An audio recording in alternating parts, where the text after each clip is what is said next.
हिंदू धर्म ग्रंथ जैसे रामायण एवं महाभारत में कई ऐसे प्रसंगों का वर्णन मिलता है जब किसी का दिया गया वचन और ली गई प्रतिज्ञा ही उसकी परेशानियों का कारण बन गई एवं न चाहते हुए भी उन्हें वो काम करने पड़े जो वो नहीं करना चाहते थे। कई बार इन प्रतिज्ञा और वचनों के कारण बड़े बड़े युद्ध हुए तो कई बार न चाहते हुए भी अपनों का त्याग करना पड़ा। आज हम जानेंगे कुछ ऐसे ही वचन और प्रतिज्ञाओं के विषय में जो बाद में परेशानियों का कारण बने। उससे पूर्व यदि आप इस चैनल पर नए हैं तो चैनल को सब्सक्राइब कीजिए और बेल आइकन को भी अवश्य प्रेस कीजिए ताकि हमारे नए वीडियो सबसे पहले आपके पास पहुंचे। तो चलिए शुरू करते हैं। राजा दशरथ का वचन। वाल्मीकि रामायण के अनुसार एक बार राजा दशरथ ने अपनी पत्नी कैकेयी को 2 मनोकामना पूर्ण करने का वचन दिया था।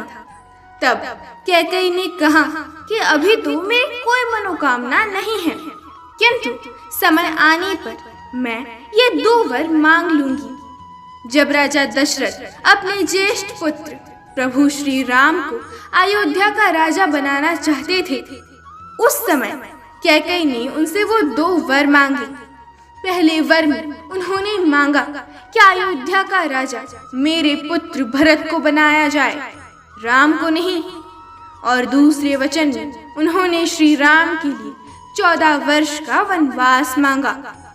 राजा दशरथ को न चाहते हुए भी ये बातें माननी पड़ी, जबकि वे ऐसा कतई नहीं करना चाहते थे।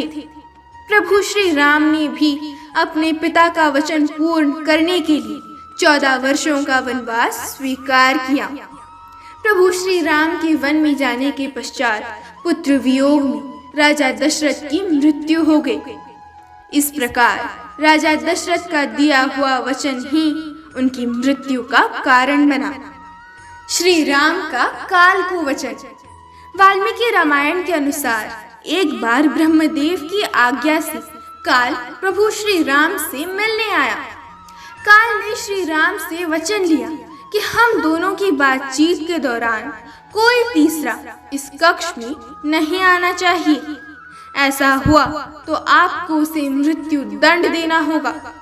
श्री राम ने काल को ये वचन दे दिया और अपने अनुज लक्ष्मण को द्वार पर खड़ा कर दिया।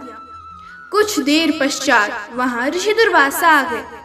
वे उसी समय प्रभु श्री राम से मिलना चाहते थे, किंतु लक्ष्मण ने उन्हें प्रतीक्षा करने को कहा। ऋषि दुर्वासा अत्यंत क्रोधी स्वभाव के थे।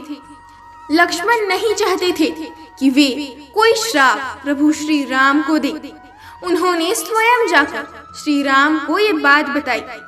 तब काल और प्रभु श्री राम की बात चल रही थी। वचन के अनुसार जब लक्ष्मण को मृत्यु दंड देने की बात आई तो कुल गुरु वशिष्ठ ने कहा कि अपने प्रिय का त्याग करना उसे मृत्यु दंड देने के समान ही है। तब श्री राम को न चाहते हुए भी लक्ष्मण का त्याग करना पड़ा। इस प्रकार प्रभु श्री राम को काल को दिए वचन के कारण अपने अनुज लक्ष्मण का त्याग करना पड़ा था। भीष्म की प्रतिज्ञा। महाभारत के अनुसार अपने पिता राजा शांतनु एवं सत्यवती का विवाह करवाने के लिए भीष्म ने आजीवन ब्रह्मचारी रहने और हस्तिनापुर की सेवा करने की प्रतिज्ञा ली थी। जब धृतराष्ट्र हस्तिनापुर के राजा बने तो उन्होंने पुत्र मोह में कई बार गलत निर्णय लिए, किंतु प्रतिज्ञाबद्ध होने के कारण भीष्म कुछ नहीं कर पाए, जिसका नतीजा ये निकला कि कौरवों और पांडवों के मध्य भयंकर युद्ध हुआ और न चाहते हुए भी भीष्म को कौरवों का साथ देना पड़ा।